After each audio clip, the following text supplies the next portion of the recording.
This is your captain speaking. Good morning, First Officer.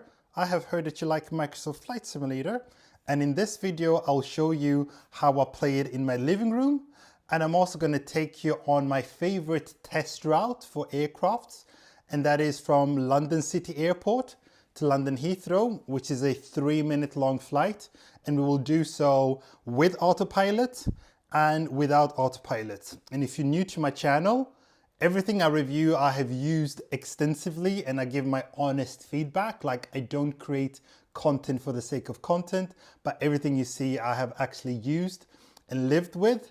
And the products that I'll be using here will be the TCA Captain's X that I've had for about 2 years. And I have an Xbox Series X and I have a PC as well. So I've played Microsoft Flight Simulator on both. So why do you want a compact flight simulator setup? Well, it could be because you've seen cockpits online and those cockpits either look too expensive, too over the top, or too bulky, or you just don't have space for them. Like, how many people have a spare room in the house that they can use just for flight simulator? Not that many. Or you might be like me. You have an OLED TV. This is an LG OLED. It's a C1, and you might want to take advantage of it. And I also have a sound bar with rear speakers. And I also like playing casually. I like to play Flight Simulator in the evening to kick back. And that's where it's really nice to play in the living room. And it also invites others to take part and enjoy the flight.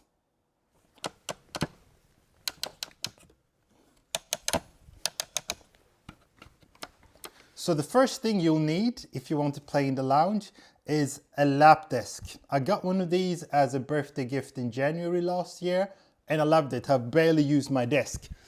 And this is what it looks like.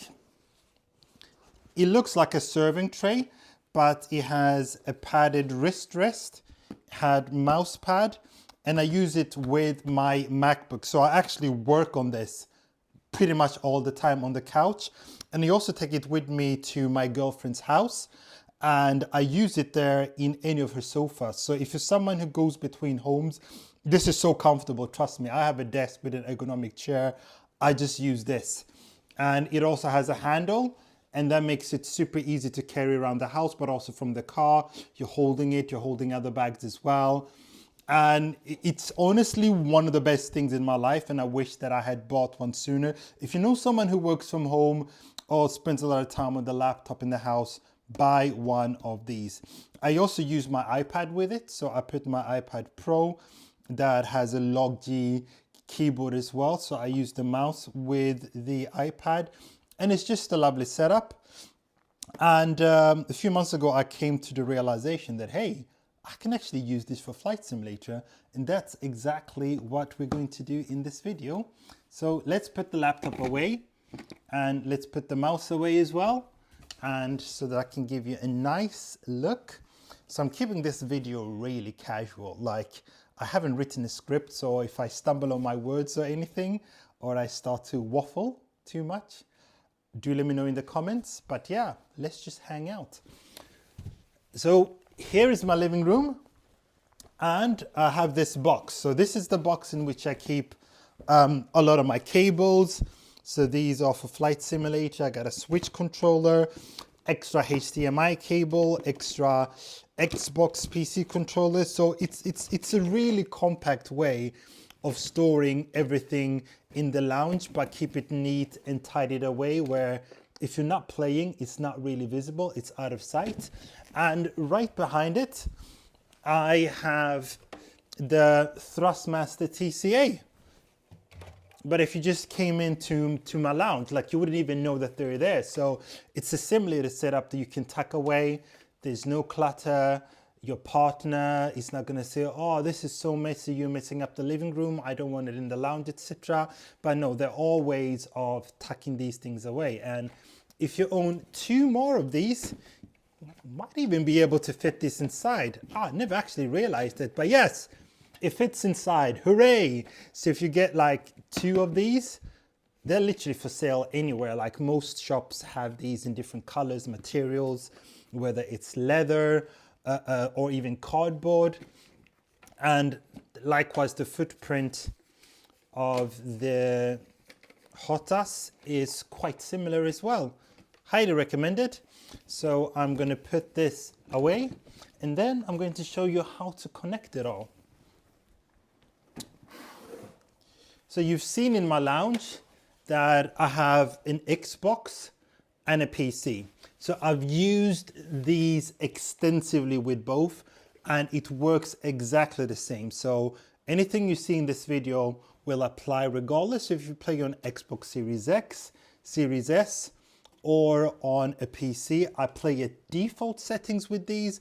I haven't done any calibrations. I haven't installed any third-party software for them. It's just plug and play. So rest assured, there's not a lot of complicated setup for you to do. Let's just start by plugging it in. So the first step is to have a look here. So you can toggle it for PC or Xbox, which is nice, because if you buy this for Xbox and you eventually play on PC, you can just plug it in. And vice versa, if you start playing on PC, but you might buy an Xbox as a second device to take with you when you're traveling between homes or abroad, or you want to play in a different part of the house, then you know that this will also work with your Xbox. So we're going to play this on PC because I'm going to do video capture. So make sure that you've toggled it to PC, because if you don't, it will not be picked up by the computer. So again, it's a rookie error. Make sure that it's on PC. And this one does not have any toggle for the device, so you don't need to do anything there. So in the box, when you buy these, you get two cables, two USB cables, and they're both identical. USB-C at one end and USB-A on the other end. On the HOTAS, there's USB out. Take one USB-C end, plug it in there, and the other end, USB-A, goes into the computer. You can see it has been picked up. So let me just clear that, keep it default. And then we take a USB-C end, goes into the device here, into the throttle quadrant. So this is a quadrant and this is the thrust lever. Then we take the USB-A end and we plug it in here. And there you go, TCA quadrant Airbus pilot recognized. And we clear that. And just a funny little thing, this here is actually a USB hub. So the throttle quadrant can actually, am I starting the plane? Actually, never mind. So you can actually plug the throttle quadrant directly into the PC if you want, or if you have a mouse or keyboard, you can plug it straight in here instead of the computer, especially if you are short on USB ports. Let me just put this down because I can hear the engine.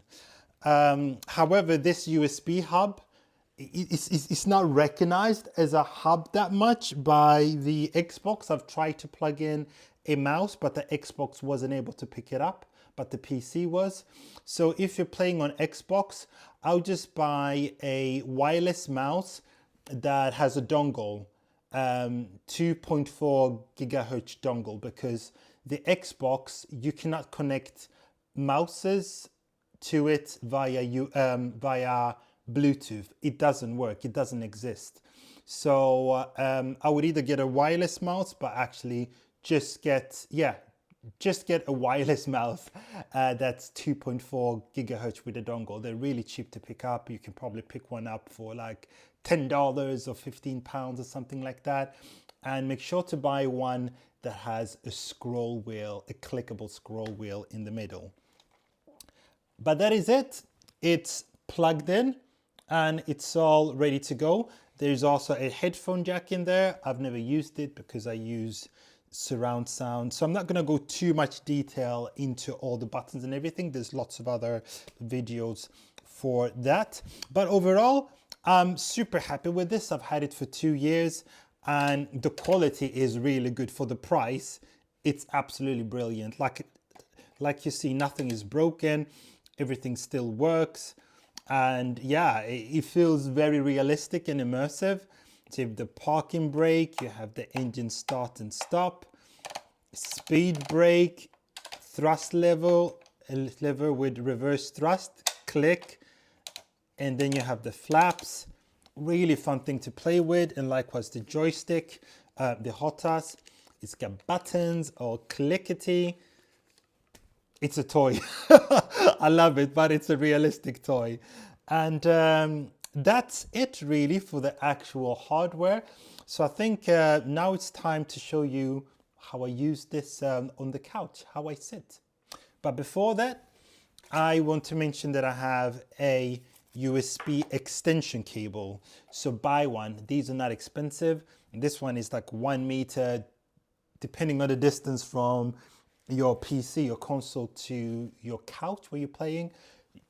You can buy one that's 2 or 3 meters for not that much money. And the way I use it is that instead of connecting the HOTAS directly to the PC, I connect the HOTAS to the extension cable, and then I plug the extension into the PC or the Xbox.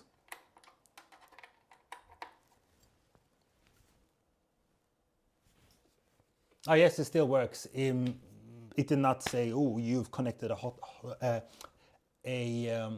HOTAS," but it works. Oh, I hate the words HOTAS, yoke, HOTAS, yoke. I really confused them.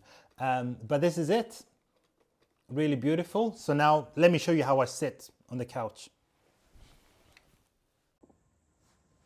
Welcome to my extremely comfy position. I have my mouse here and I have my TCA kit here.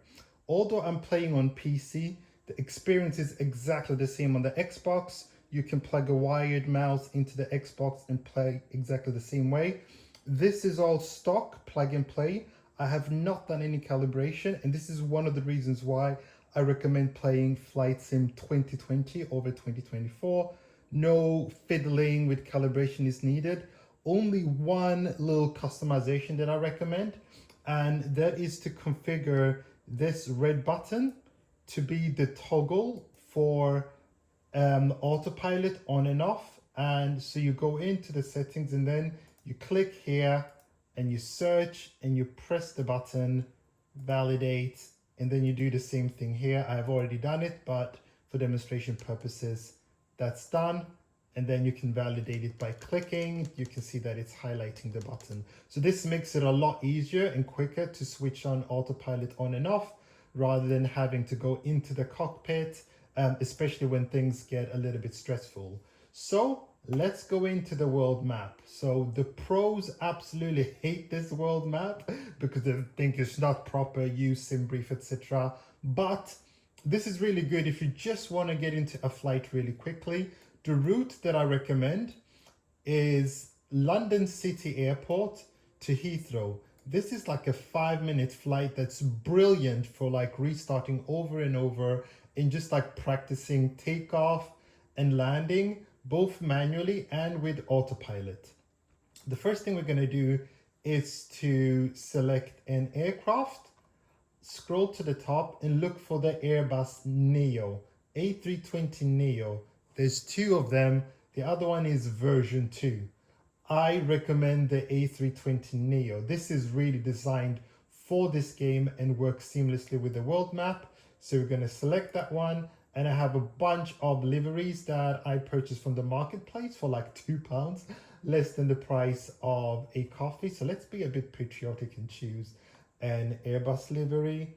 No, not Airbus. I meant British Airways. Scrolling. Let's look for British Airways. There we go. And I have these available on Xbox as well, really cheap. And then we're going to select our runway. So if I am pressing here instead of here, it means that the plane will take off, start here and exit that way. If I click here, it's going to exit that way. So I am pressing there I should use the proper terminology, depart, not exit, and then zoom out. You can also search if you want to. And then I look up Heathrow. You can search for Heathrow up here for the arrival. And also you can see the most recent ones there that are saved. That's quite nice. So I'm going to click that I want to land here. So if I press here, it means that I'm coming in from this side and I'm going to touch down here. Like this plane, you can see it's coming in, it's going to touch down here. If I click there, it means it's going to touch down from that side. So here we go. I'm just trying to zoom out. So the directions we have now are GPS. So that is as the crow flies. But that's not very helpful because what we want is almost like door-to-door navigation. We want to be led onto the runway. So let's choose instrument flight route low altitude airways. And it's going to, we can see here in the nav log that we'll be cruising at 1,700 feet. If we choose high altitude, then that's going to change to 38,000 feet, which we don't really need for such a short route, because if you're that high up, you're not really going to have enough time to climb that high up, and you're not going to have enough time to kind of drop the altitude and lose the speed at the same time. So we're just going to choose low altitude, and this can be changed as well, but for now, just leave it as it is. So that is good. However, we need to make another change. So here is something called approach. So approach is kind of the final bit of the journey, and that is the part where the airplane is lowered down from an altitude of like 1,700 feet down to the runway basically, and it does so automatically with autopilot when you've activated approach mode. So instead of leaving it as automatic, because then we're letting like air traffic control choose the approach, and then I choose one that's convoluted, they go all the way around. So I'm just going to choose RNAV27R, and this is what it looks like. And if you want to, you can just have another click, see what the other ones look like. You see here's a different approach. So in real life, these are chosen based on traffic, weather, and whatnot. So I'm just going to choose this one because the, where is the RNAV? RNAV27R. So I would just keep clicking until I see the one that is best aligned with where I'm coming from. So from this point, if the approach mode is activated, the airplane is going to be slowly pulled downwards onto the runway. So that's exactly what we want. But you might also have situations where actually you are landing at smaller airports and they don't have an approach mode. So this is often mainly for like big airports where you have like large airplanes land, like they tend to have an approach.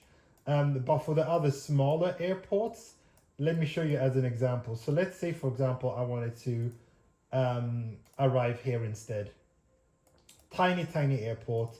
There is no approach mode. So that is something to bear in mind.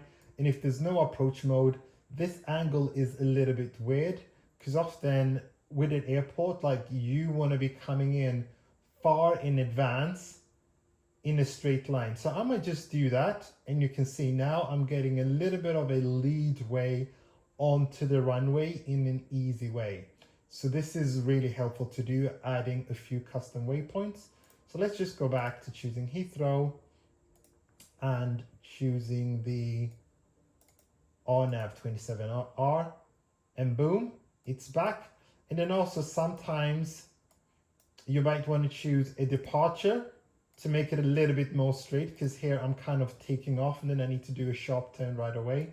That's not ideal, but I don't want to choose a departure, so I'm just going to click there to straighten that line as well. Bear in mind that in SimBrief, you cannot select an approach, because in real life, again, air traffic control would assign you one closer to when you're going to land. So this is the benefit of this world map. you can actually choose an approach, and that means that you are much more informed about your route, and you're not going to end up panicking close to landing, not knowing how you're going to approach it and fiddle about with like the MCDU and a bunch of other stuff. So this is why the world map is super beginner friendly. So let's just click fly. And the reason why I also chose the A320 Neo is because it's one of the few planes in the game where if you select the route in the world map, it's going to send it to the plane's electronic flight bag and to air traffic control. So both air traffic control and the electronic flight bag on the bag in the plane will be aware of your route. There are some other planes where you can use the world map, but then actually when you get into the plane is not aware of the route. So therefore,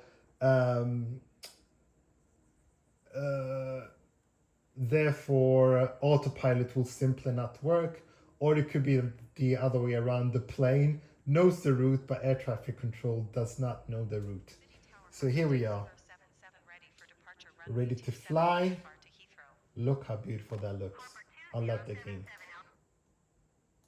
So we're going to start to fly this with autopilot.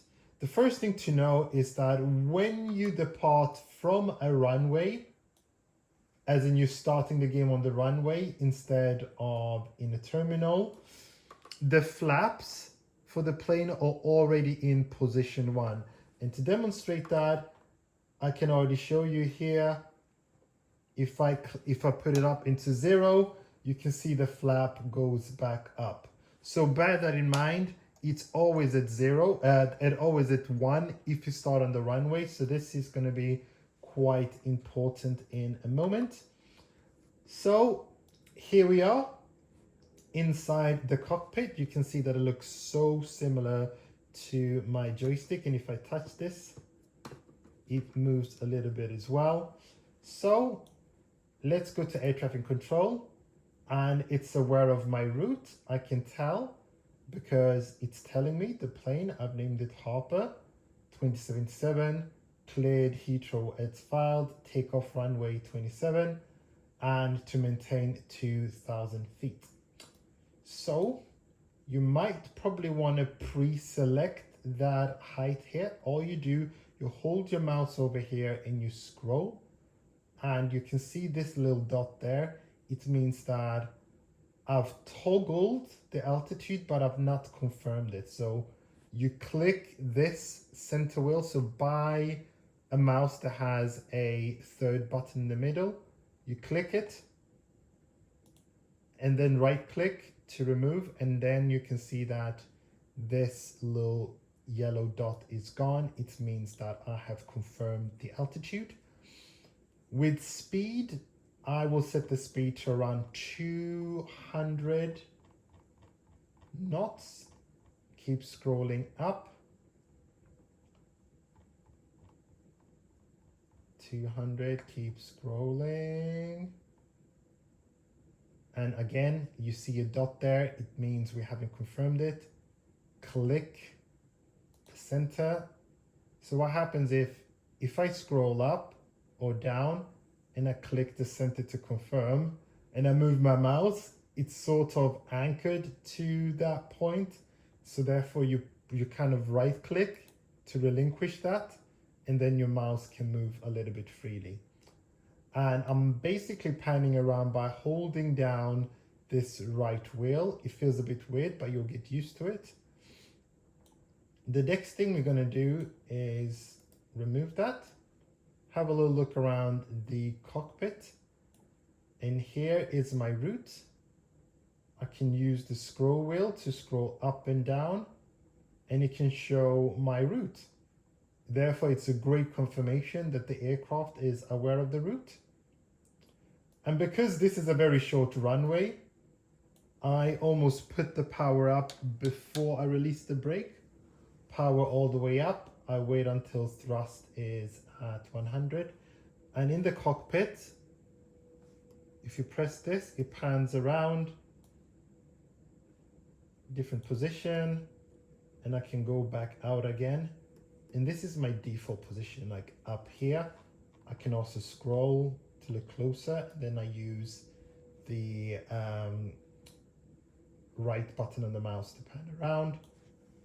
You can also hold down this joystick that way and that way as well. Back forth, and there's a button here at the front. And I click that to get to the external view. And now go back inside and let's fly.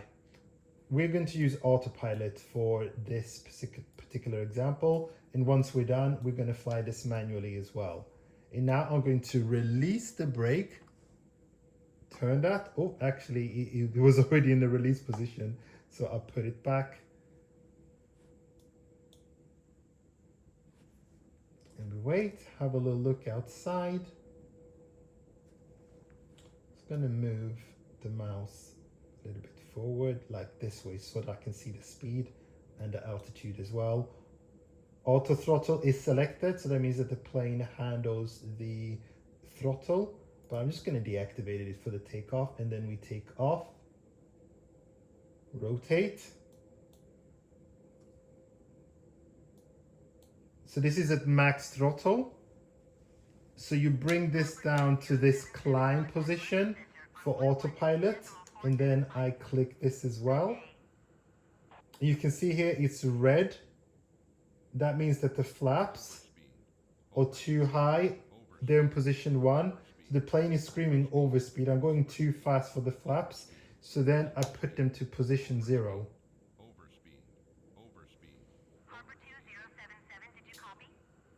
Air traffic control is speaking to us. Clear handover. And there you can see the 2000. I forgot to activate auto throttle because the speed is climbing. So I'm clicking auto throttle and the plane should start going down to this particular speed. You can see now it's coming down. I've set it at 233. Let me just bring that down to 180. Because landing speed is usually 160, 170. So you don't want to be too high up because it's going to get quite stressful if you need to lower the speed, because planes like things to be done gradually. 180, you can see it's still dropping. And my altitude, I set it at 2000. If I scroll up to 3000, it says 3000 there. So the plane should start, and I'm going to confirm it as well. The plane should start climbing up to that height quite soon. It's currently focused on decreasing the speed, but I can even just lean up a little bit just to help it along. Sometimes these things happen, but I think for now it's focused on lowering the speed. So usually this is an example where sometimes it's not possible to do two, three things at once.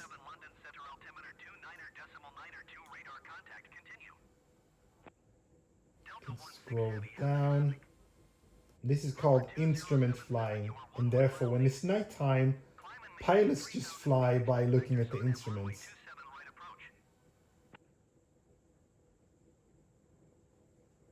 Yeah, acknowledge assigned approach.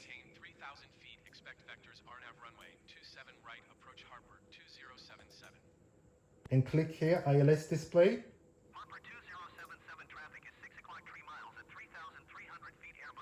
And there'll be a little purple square. So the approach is basically like an invisible zip line that the plane can hitch onto, and then it gradually lowers the plane.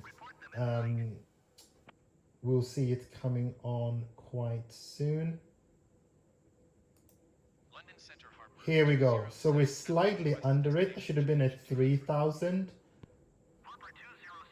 feet up, but you can see that hitch. It's gradually coming down.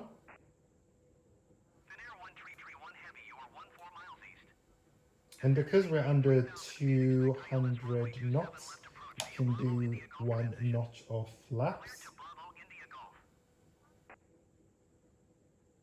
And now the plane is starting to lower itself. Acknowledge for clearance. We should start to drop. I forgot to click approach mode. There we go. Approach mode activated. So if you feel like you're not being dropped down, make sure approach mode is clicked, and you can see that here the altitude is starting to drop. We are beginning to be brought down to the runway, and we're quickly catching up with where we're supposed to be. So we're supposed to be where that pink little square is. If you can't see it, it means that you haven't toggled on the ILS display sometimes. So make sure that it's clicked. Our speed is good, 180. We're almost a little bit under it. You can pitch your nose up a little bit. That will not cancel autopilot. Autopilot would only be cancelled if you do very drastic moves. But I'm holding it up there a tiny bit. And there are the PAPI lights. 2 white and 2 red. It shows that we're not too high, we're not too low. Speed might lower that. Landing gear, well, it's still down. And pitch it up to keep up with that little dot. Can even lower the speed to 160. And the autopilot is bringing us down. Boom! That was quite a harsh landing, but I just wanted to demonstrate how far autopilot brings you down. So reverse thrust, just use the speed brake and put on brakes. So I just wanted to demonstrate like how closely autopilot can actually bring you down. So what some people do, like I as well, I tend to deactivate autopilot maybe 100 or 200 feet before I see the runway, before I'm at the runway, and then I take over manually. But that is the autopilot landing. Now we're going to land manually. Time to fly manually without autopilot. And I'll start the journey in a similar way. Remember, flap position 1, that's the position you start in. Full power. Wait until thrust is at 100. Yeah, thrust is really getting close to max, almost 100%. And release the brake.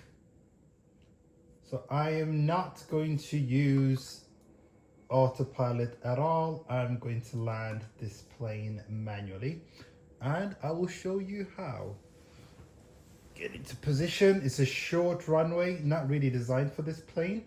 That's why I started with the brakes on. And we go up, rotate. Flaps, see here it's red, so flap goes up. I start to turn, landing gear up, and start bringing down the power to Harper climb. 2077, contact London Center on 118.475. Still want to climb up to roughly 3,000 feet to make it realistic, because that's usually the height you're at before approach.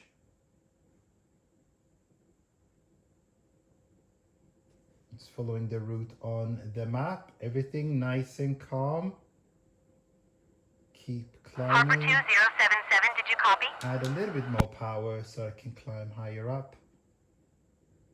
Climb a bit faster. I'm ignoring air traffic control.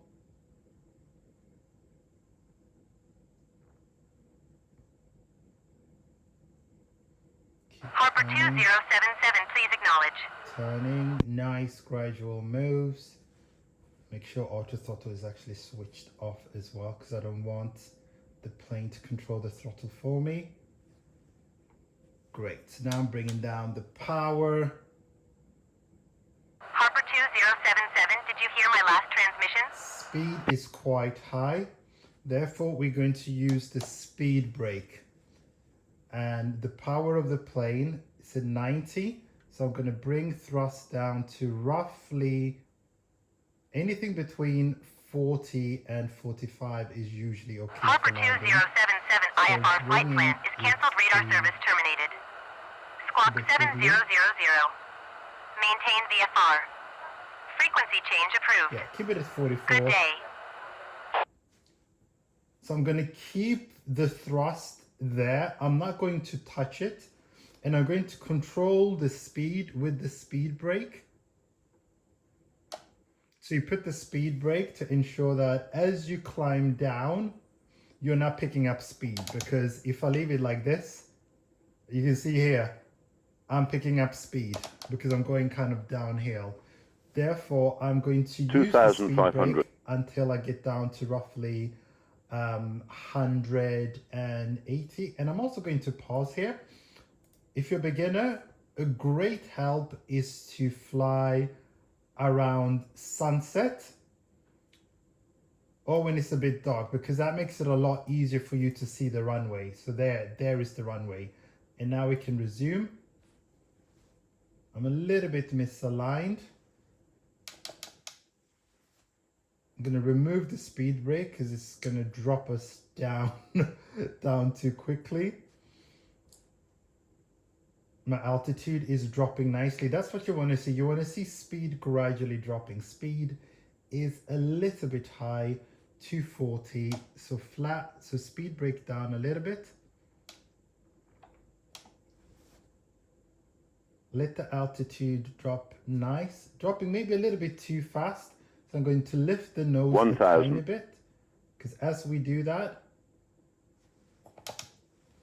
and put the speed brake up as well. Speed, yeah. So as you can see, I'm kind of holding the altitude like that, which is really handy if you're dropping too fast.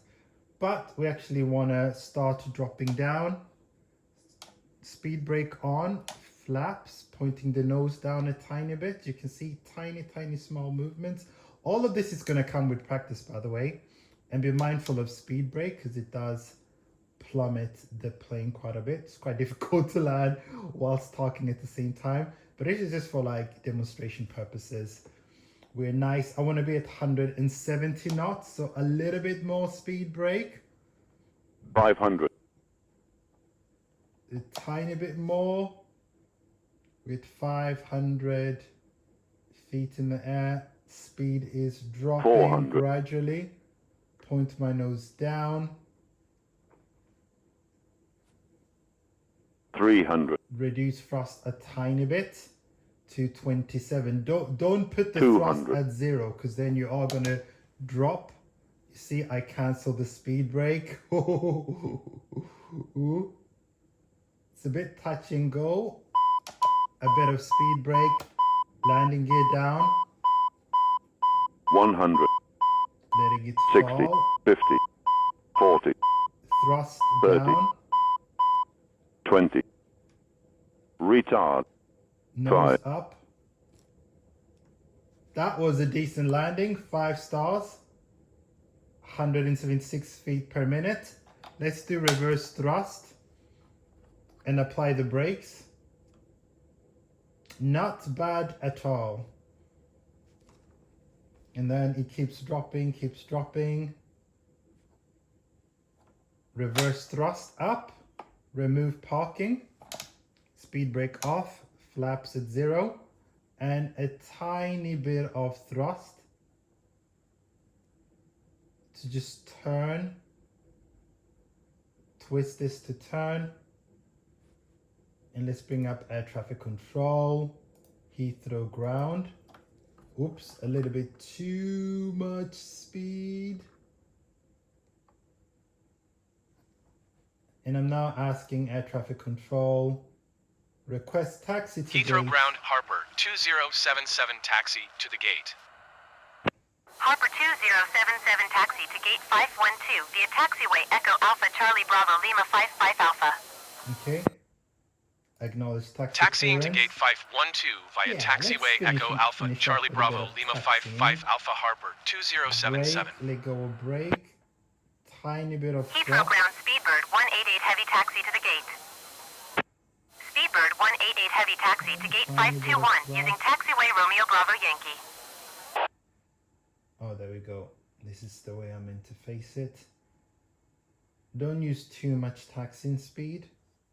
Taxiing to gate 521 using taxiway No, Romeo so Bravo thrust. Yankee Speedbird 188 Heavy. These are hypersensitive. Speedbird 188 Heavy, hold position, caution other traffic. Which is great because it gives you fine control. Like, I'm super happy with this. Amazing value. Oops, too much speed. Apply a bit of parking brake. Hold to position, slow the Speedbird plane 188 down. Heavy. Tiny bit. Thrust is at 20. A bit, tiny bit more. I know this is not Harper 2077, hold position, caution other traffic. Taxi nicely. Look at that. Harper 2077, continue taxi. This is why I love 2022. There's no pop-in. Everything just works. Like, this is the Windows XP of flight simulators. 2024, to me, that's a bit like Windows Vista. It has probably another year worth of work before it's good. Harper Slow down a little 2077, bit, acknowledge brake last on and off transmission. to slow the plane down. And there's another plane in front of us taxiing. The vibes are good. A little bit more speed. Harper 2077, did you hear my last transmission? That's how planes like it. Brake and just keeping the thrust at 40, and I'm controlling speed with the brake.